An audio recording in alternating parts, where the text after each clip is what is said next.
What's going on YouTube? Joe Miner 3131 back again alongside JS Miner 87 here for a quick three-game main slate breakdown on the DFS Quarry channel here on YouTube.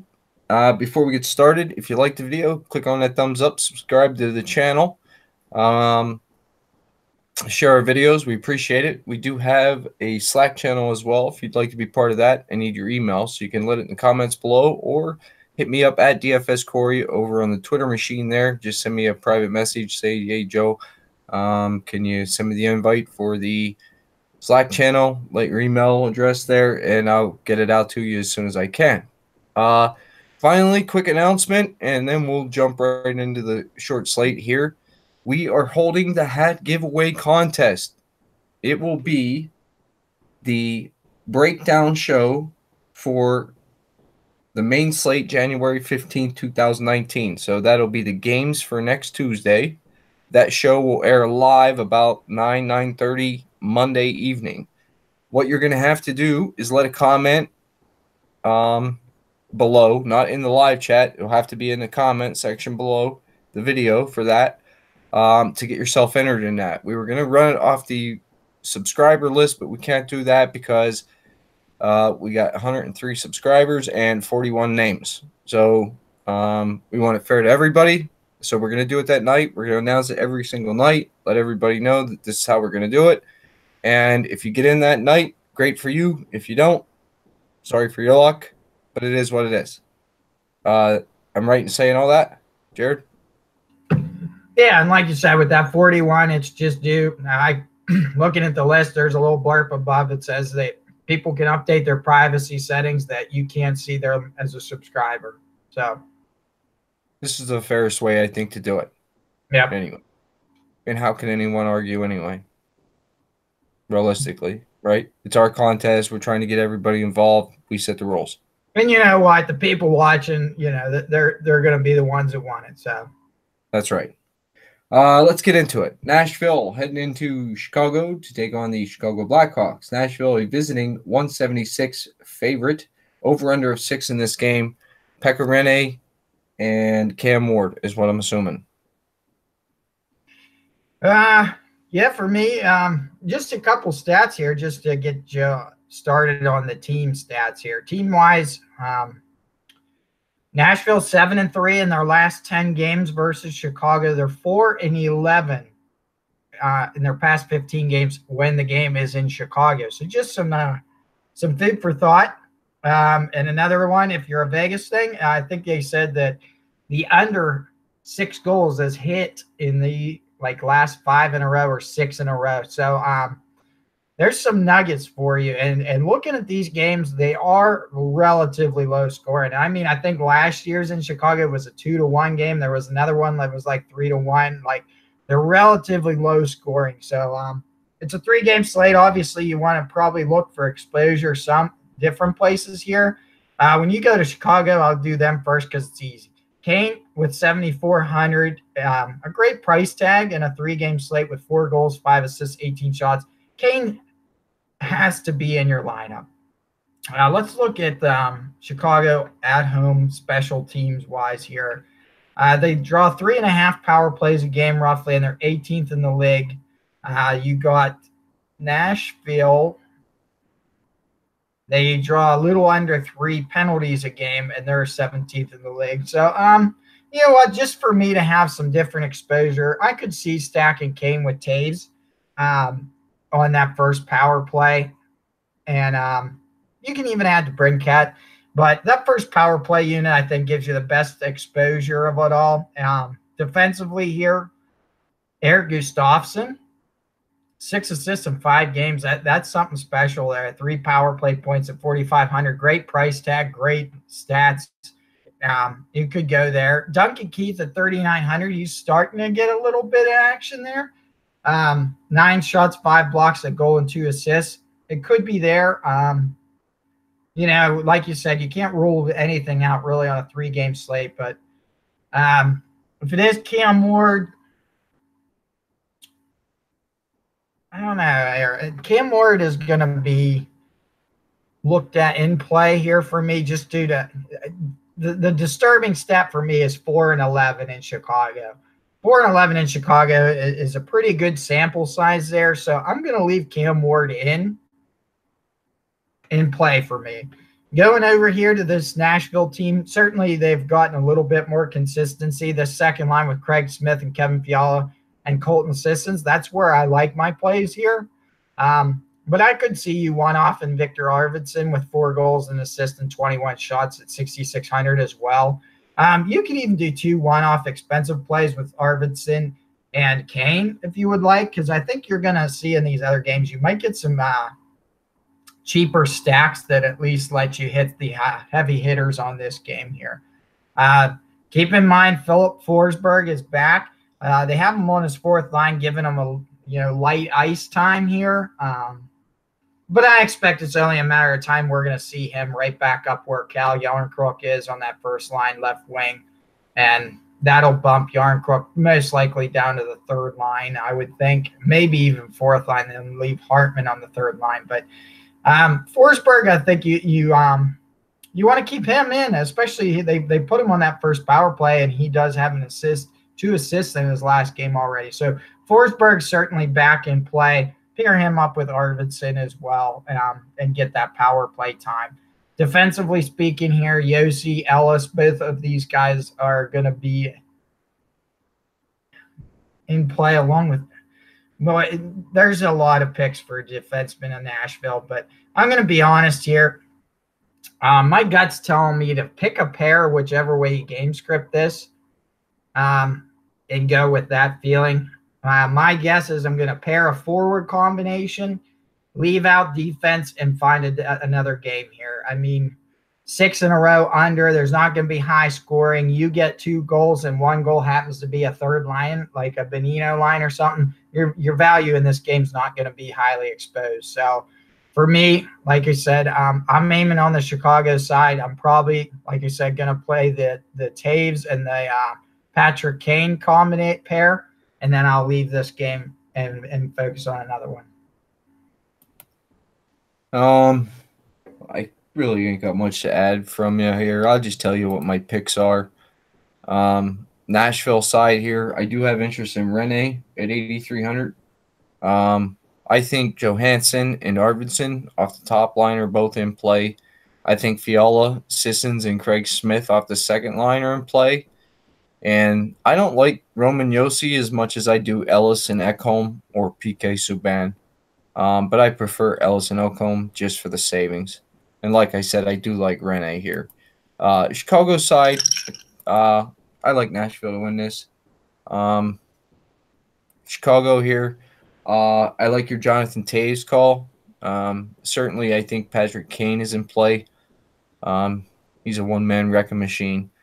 And I do like Alex DeBrincat. Defensively, I like Duncan Keith and Eric Gustafsson. But that would pretty much be it for me from Chicago. And I don't want no Cam Ward here. Next game up, Colorado Avalanche heading into Calgary to take on the Calgary Flames. The Avalanche are going to be on a back-to-back here. Calgary is a -170 home favorite, 6.5 over-under. It should be Grubauer here. I'm not certain. Unless Varlamov is back. And they're projecting Mike Smith. For me, this probably is my favorite stack of the night when you look at the Calgary. Certainly that front 4, maybe you can even call it the front 5. Johnny Gaudreau, Shane Monahan, Elias Lindholm, and Matthew Tkachuk. These guys are streaking well. So for me, I'm going to have certainly a piece heavily in this front line. You could even go down to the first power play and look there. You know, you're seeing 3 power play points in 5 games for these guys. A lot of value there. So pair it up any way you want, guys.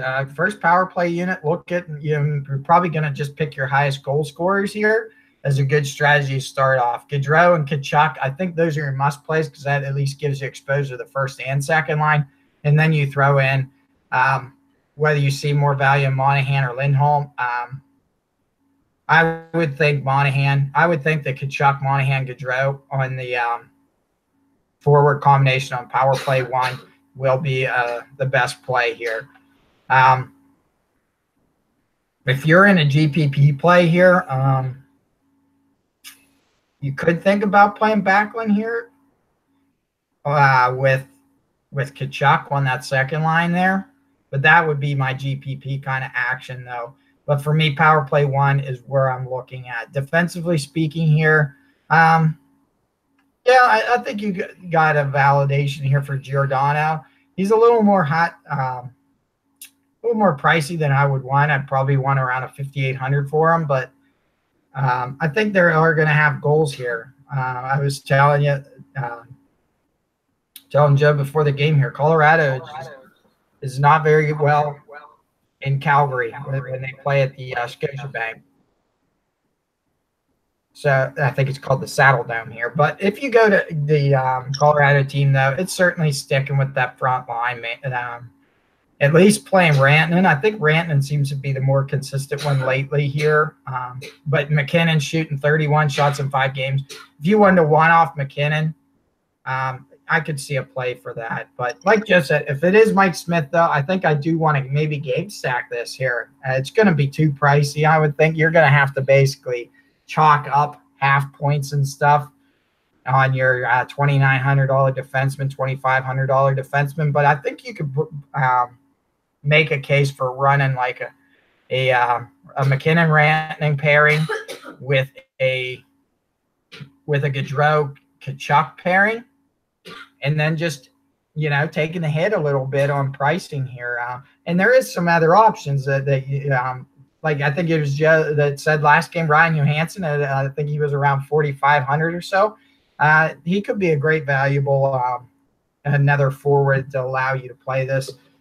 But I do like goals in this game. I do like Calgary to win. And an interesting thing here is I think it was earlier this year in this game, Calgary, I think, shot 39 shots on Colorado. So you're just certainly going to get shot production from this Calgary team tomorrow.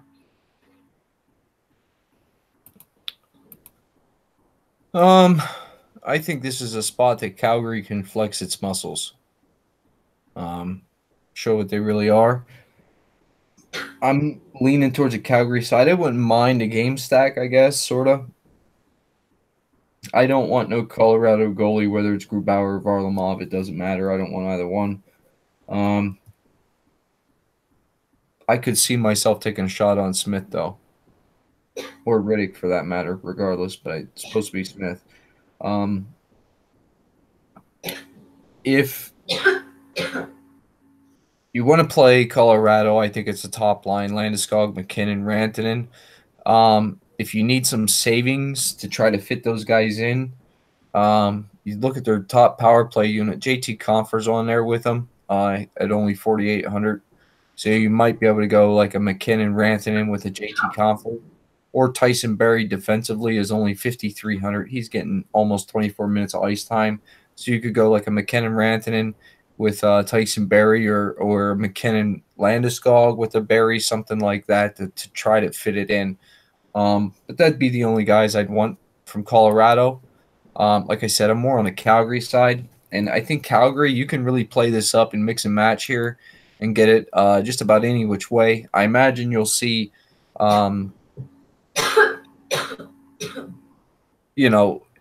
obviously Johnny Gaudreau, Sean Monahan, Elias Lindholm. The top line is amazing. Probably be a little chalky. So maybe if you want to get a little different, go Tkachuk Backlund with a little bit of Sam Bennett on the right wing there for 3,300. I wouldn't mind doing something like that. Defensively, I think there's a ton of plays here that will allow you to get a little bit different. Giordano at 6,300 is in play. People don't like to spend up really on defensemen, so it's a good way to get a little contrarian here, and he's obviously worth it, getting over 25 minutes of ice time. 6,300 is not a bad price at all. TJ Brody, he's getting over 22 minutes, almost 22 and a half minutes ice time for 3,600. Noah Hannafin at 4,100 has 5 assists in the past 5 days. Travis Hamonic at 4,300 has 10 shots and 14 blocks in the past 5 games here. He's getting almost 22 minutes ice time. And like I said, some interest in Smith or Riddick. Smith would be around 7,800. Um, Giving up his GAA is 4.0. I mean, that'll turn people away, but I think Smith could go, could be a good spot here at home for him.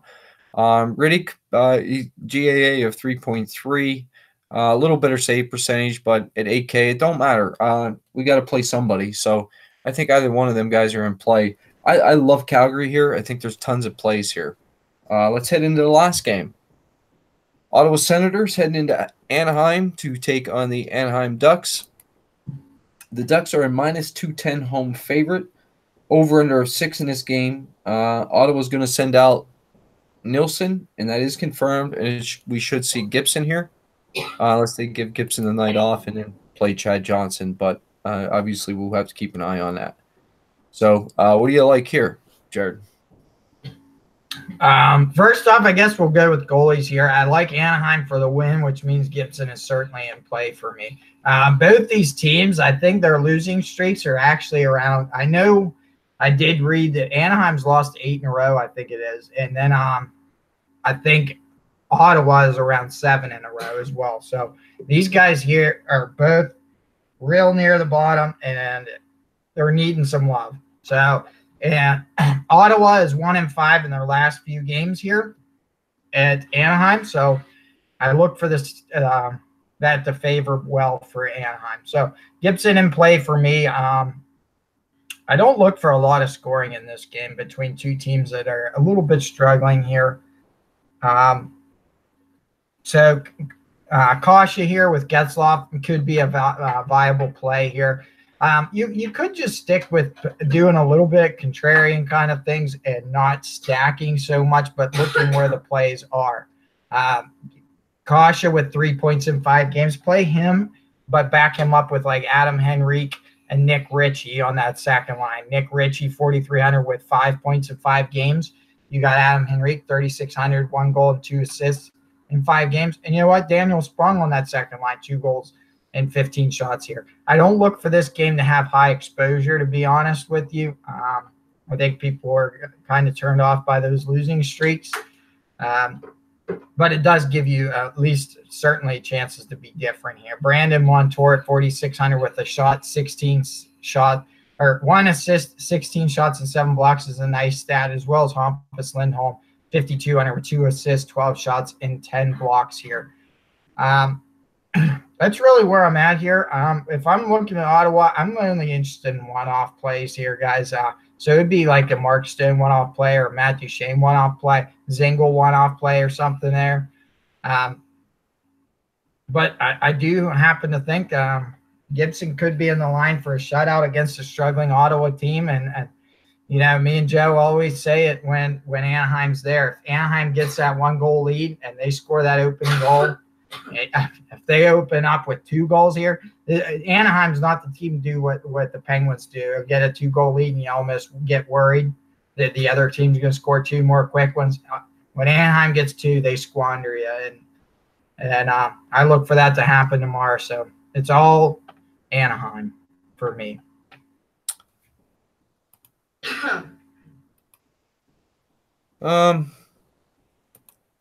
I don't know what I want to do here. I might go Ottawa just to go a little different. Take a chance on him here in a GPP or something. So if I do, or you're looking at Ottawa here, it would be Kachuk and Mark Stone. Colin White, I don't think you really need. But at 3,900, you could throw them in there. Their second line with Dzingel, Duchene, Bobby Ryan, it's a little interesting. Fairly reasonably priced. But that would be it. And I don't want no Nilsson. No defenseman here either. They're not very good. Anaheim side here, it's hard to say. Like you said, Jared, they're playing horrible too. And it's not like they're that much better of a team the way they're playing right now. I mean, obviously, the whole grand scheme of things throughout the season, they're way better than Ottawa. But they're not playing very well right now. So they got Pontus Aberg back up there with Getzlaf and Andre Kasha. So that's kind of interesting to me. And that second line with Richie, Henrique, and Daniel Sprong. Again, Daniel Sprong is playing like the Daniel Sprung that we all have grown to love. So whatever. Second line's kind of interesting. Defensively, I do like a couple of these guys. I like Lindholm and I like Brandon Montour. And I do like Gibson. I'll keep him in play. So that's it, guys. That's the little slate. 3-gamer. Jared, you want to run through the game here quick? Yeah, let's run through the game here, and we'll get out of here in a short one. What's your diamond stack? I think we're gonna call it. You know what? Yeah, I have to stick with it. It's gonna be the Calgary line 2 there: Kachuk, Backlund, and Bennett. That's who I was going to take for full disclosure. So I'll go with Nashville line 2 then. Fiala, Sissons, and Smith. What's your snowflaker? Ottawa line 1 there, and that's going to be, was it Mark Stone? Let me open them back up here. It's Mark Stone, Colin White, and Brady Kachuk. Ooh. I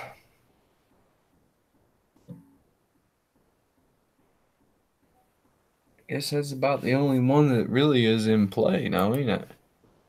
I will go with, let me pull them up quick this way. Get them right. I'm going to go with the Chicago line 1. Brandon Saad, Jonathan Taves, Dominic Cahoon. Boulder Award.